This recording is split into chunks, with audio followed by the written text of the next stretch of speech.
أعوذ بالله من الشيطان الرجيم. بسم الله الرحمن الرحيم. د دریو سورتونو درس تیر شو، سورة العلق، سورة القدر او سورة البینه. نن په دې دریو اړو سورتونو باندې د تدبر او د عمل درس دی. سورة العلق شروع شوه د اقرأ د حکم سره، اقرأ بسم ربک الذی خلق، او دا د اسلام د قرآن اولنی وحیم ده. نو په دې کې د مسلمان د پاره د قرائت او د تلاوت او د لوستلو د دې اهمیت طرف ته اشاره ده چې د انسان په ژوند کې به طور خاص د مسلمان په ژوند کې د لوستلو ډېر لوی اهمیت ده. او چې کله هم انسان لوستل کوي نو چې د الله په نوم باندې د هغې ابتدا کوي او د الله په نوم سره مدد غواړي. دغه شان په آیت نمبر 4 کې سورة العلق آیت نمبر 4 کې د دې خبرې بیان شو چې الله رب العزت تعلیم ورکړی دی په ذریعه د قلم سره، او په دې ځای کې د تعلیم ذریعه دا کتابت او قلم ذکر کړی دی په دې وجه باندې چې په دې کې فایده سیوای چې کم یو څیز په قلم باندې ولیکلی شي نو هغه د ډېر وخته پورې موجودي، د ډېر وخته پورې خلق د هغې نه فایده اوچتولی شي په مقابله د هغه څه کې چې صرف یاد کړی شي. او په دې آیت کې علم الانسان ما لم يعلم، 5 نمبر آیت کې د سورة العلق، په دې کې د الله رب العزت لوی احسان په انسان باندې ذکر کړی دی چې الله رب العزت انسان باندې لوی کرم وکړو چې دته هغه علم ورکړو چې دته پته نه وه د مخکې نه، او دا هغه صفت دی چې په هغې سره الله انسان له فضیلت ورکړی دی په نورو ټولو مخلوقاتو باندې او به طور خاص په ملایکو باندې په دې صفت سره هغوی ممتاز شوي دي. بیا په آیت نمبر 5 کې دا خبره ذکر شوه علم الانسان ما لم يعلم چې الله رب العزت انسان ته علم ورکړی. نو د علم فضیلت دی پکې، نو په کار دا ده چې مونږه د علم د حصول کوشش کو. دا خبره یاد ساتل پکار دی چې د علم د حصول، د علم د حاصلولو زمانه او وخت او عمر دا ختمیږي نه. انسان زده کړه کوي تر آخر د ژوند پورې، او دا د بعد د انسانانو بیا خپله خوښوي. بعضې خلق صرف دنیا زده کوي او بعضې خلق د دین علم ورسره هم زده کوي. نو چې مونږه د دین علم زده کوو د هغې کوشش کوو، د الله رب العزت نه غواړو ای الله ما ته هغه علم راکړي چې په هغې سره ما ته نفع رارسي، ای الله ما د علم په اعتبار سره سیوا کړي. ربي زدني علما، الله رب العزت نبی علیه السلام ته حکم کوي ته دا دعا غواړه چې ای زما ربه ما د علم په اعتبار سره سیوا کړي. د انسان هغه انسان چې هغه د دنیا نعمتونه حاصل کی او په د باندې د الله کرم وشي د مال په اعتبار سره، نو دا انسان اکثر سرکشۍ ته ځي. نو د دغه انسان د دې سرکشۍ نه د راوباسلو دپاره الله رب عزت ته تهدید وکړو، وعظ ورته وکړو، نصیحت ورته وکړو چې یاد ساته ان الی ربک الرجعه، آیت نمبر 8 کې یقینا ته خپل رب طرف ته واپس کیدونکی او خپل رب طرف ته ستا واپس کیدل څه دپاره دي؟ ستا د حساب کتاب دپاره دي. نو طغیان مه کوه، په دنیا کې سرکشي مه کوه. په سورة العلق آیت نمبر 15 کې کافر، ناکاره کافر ته د دې خبرې یره وعیدو که چېرته دې منع نه شو نو لنصفعا بالناصیه، دی به د تندي د ویښتونه راونیولی شي. نو دې خبرې طرف ته اشاره ده چې الله رب العزت واکدار دی په هر څه باندې، او به طور خاص د انسان په اختیار باندې، په هر قسم اختیار باندې چې مونږ د الله رب العزت نه د هدایت، د نیکۍ او د تقوا سوال کوي. الله زمونږ په دې تندو کې خیر کې دی، زمونږ دا تندي د خیر نه ډک د صلاح نه ډک د تقوا نه ډک. دا شان بیا په آیت نمبر 19 کې دا حکمو چې د الله مخې ته سجدي کوا او د الله تقرب حاصلوه. چې مونږه د الله د تقرب هر یو لار اختیار کو، کاغه د سجدي په اعتبار سره، کاغه د شکر په اعتبار سره، کاغه سجدا په هر صورت کې، کاغه د شکر سجدي، کاغه د تلاوت سجدي او کاغه په موږ کې د سجدي، نو د دې سره د الله تقرب حاصلېږي. نو چې مونږه سجدي په کثرت سره کو. دا شان بیا په سورۃ القدر کې د سورۃ القدر ابتدا شوی و انا انزلناه فی لیلۃ القدر، چې مونږه دا قران نازل کړی دی په شپه د قدر کې.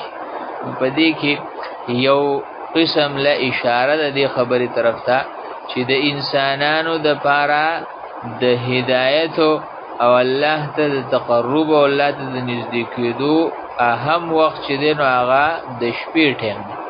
د ورځې په مقابله کې د شپې ټیم د زیات غوره دی، ځکه چې په دې کې د انسان زړه هغه د نورو سوچونو او د فکرونو نه منقطع شي، خالی شي دي، شغل او مشاغل او دغه شان د انسان مصروفیات دا ختم شي او شپه خاموش، شپه خاموش سکون بګار طرف. په دې سره زړه حاضرېږي او په دې سره د الله د تقرب لارې کولاویږي او د دې شپې دی فضیلت طرف ته د قران په مختلفو ځایونو کې اشاره ده. سبحان الذي اسرا بعبده ليلا من المسجد الحرام. د معراج د سفر چې ذکر کین نو هغه سفروم د شپې شوی دی. دا شان ومن الليل فتهجد به نافله لك. نبی علیہ الصلوۃ والسلام ته او دغه په واسطه سره ټول امت ته حکم دی د تهجد منځ د شپې کوي. او دا شان ومن الليل فسبح وادبار السجود، او د الله تسبیح بیانوي د شپې په ټیمونو کې. ان ناشئه الليل هي اشد وطئا واقوم قيلا، او دغشان كانوا قليلا من الليل ما يهجعون. نو دا ټول فضیلتونه دي د شپې د وخت. شپې د وخت قیمتي ټیم دی، د الله سره د تعلق د جوړولو ټیم دی چې موږ د شپې وخت له اهمیت او دا ځای کوونه. دغشان بیا په آیت نمبر 3 کې د لیلۃ القدر فضیلت آیت نمبر 3 نو اخله تر صورت تر اخره پوری، آیت نمبر 5 پوری. لیلۃ القدر خیر من الف شهر تنزل الملائکة والروح فيها بإذن ربهم من كل امر سلام هي حتى مطلع الفجر.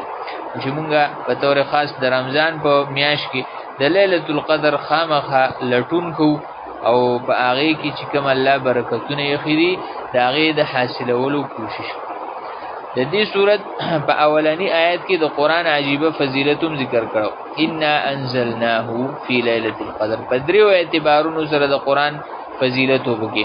یو دا چې د قران ذکر وکړو بغیر د نومنه په ضمیر سره ذکر وکړو، او په دې کې اشاره دې طرف ته چې قران چې دا دومره مشهور کتاب دی چې د نوم اغستلو ته ضرورت نشته، صرف په ضمیر باندې دی پیژندل کېږي.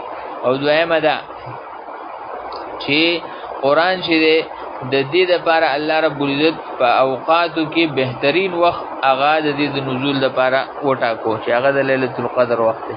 او دریمه ده چې الله رب العزت د دې انزال خپل ځان طرف ته منسوب کو چې دا مونږه نازل کړل. انا انزلناه فی لیلۃ القدر. بیا په سورۃ البینہ کې شروع کې د دې خبرې بیان لم یکن الذین کفروا من اهل الكتاب والمشرکین منفکین حتی تأتیهم البینہ، چې اهل کتاب مو او مشرکان هم په دیو کې کوګواله دومره سیواو چې ترسو پورې دیو ته بینه واضح دلیل نو راغله، واضح حجت نو راغله، نو دیو د خپل کفر نه اوریدل نه. او به طور خاصی بدی کې د اهلی کتاب ذکر وکړو ځکه د دیو سره علم او پکار دا چې دیو د خپل علم پرانا کې هدایت قبول کړي او هغه طرف ته تللی او دیو بیا هم هدایت قبول نکو او په کفر باندې اصرار وکړو. نو دې خبره طرف ته به اشاره ده چې اکثر هغه خلق چې هغه ځان ته اهل علم وي، چې هغه ځان ته پوه وي، هغه په نورو خلقو باندې ځان اوچت غني، په دې کې اکثر عناد سیوای، ضد پکې سیوای او د دغه ضد په وجه باندې دیو د هدایت نم اکثر واوړي. وما تفرق الذين اوتوا الكتاب الا من بعد ما جاءتهم البينه. د اهل کتاب ذکر کړی دی چې دیو تفرق کړو، نو مونږ ته پکې حکم دی چې د تفرق نه ځان ساتي او د الله د کتاب او د الله د نبی د سنت د هغې د اتباع کوشش کوي، په هغې باندې ټول راجمع شي، د اهل کتابو په شان مزئ. وما تفرق الذين اوتوا الكتاب الا من بعد ما جاءتهم البينه. او په مخکنی آیت کې وسره مشرکین هم یاد کړو او په دې آیت کې صرف او صرف اهل کتاب ذکر کو. دا غي وجه دا وا چې مشرکانو ته خو پته نه و، علم وته نه و، هغه د نبی علیہ الصلوۃ والسلام نه خبر نه و. دا اهل کتاب ته خاص خبرو او نبی علیہ الصلوۃ والسلام په علامات سره پیژندو، دا غي باوجود دیو تفرق کو، اختلاف کو، نو په دې وجه د دیو خاص ذکر کو د هغه نور په مقابله کې. اشان د دې آیت نمبر 5 کې د اخلاص ذکرو، وما امروا الا ليعبدوا الله مخلصين، چې دیو ته حکم شوی دی د دې خبرې صرف چې د الله بندگی کې خالص داغه د لپاره هر عمل خالص کی. نو چې مونږه په هر عبادت کې په هر عمل کې د اخلاص کوشش کوو چې چرته پکې د اخلاص سره سنور څه ګډ نشي، ریا بل څه مقصد پکې را نشي، ورنه عبادت به دغه سره ضایع کیږي او ختميږي. نو لیعبد الله، بندگی د الله لپاره خاص کی. او بیا په دې کې ويقيم الصلاه ويؤتوا الزکات، ځان له ذکر کوش د موږ پابندي کې او زکات ادا کی. اگر چې په عبادت کې دغه دواړه راتلو، منځ او زکات د په عبادت کې راځي، خود د به طور خاص دوباره ځان له ذکر کړو. دا غي وجه دا وا چې د دې دواړو فضیلت او اهمیت سیوا په دې وجه باندې د دې د فضیلت د وجه باندې د دې د شرافت د وجه نه دا عبادتونه به طور خاص د دینه علاوه هم ذکر. او په دې آیت کې آیت نمبر 5 کې دې خبرې طرف ته هم اشاره ده چې اخلاص چې دا لازمی دی. نو اخلاص په نیت کې راځي، نو د عملونو نه د عبادتونو نه مخکې نیت چې دی نو دا ضروری دی، واجب دی، او د نیت صفائی کول دا واجب دی او دا ضروری دی.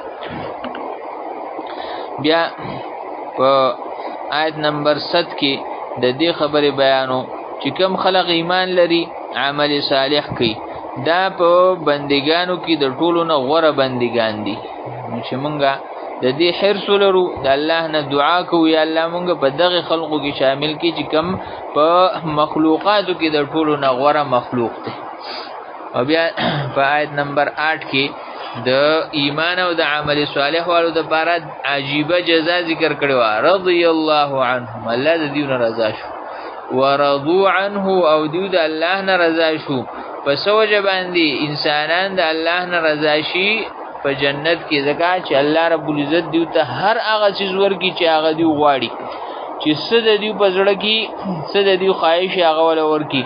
او سره د دینه چې دیو ته د دې خبره علمي چې الله رب العزت دا مونږ لرا کوي دا نعمتونه، دا صرف او صرف دا هغه فضل له په الله باندې د چا د پاره سیز واجبېږي نه. او الله رب العزت د مخلوقات ته پس خبره باندې پر نه دی، د مخلوقات د سیز مستحق نه دی دغه په نسبت باندې.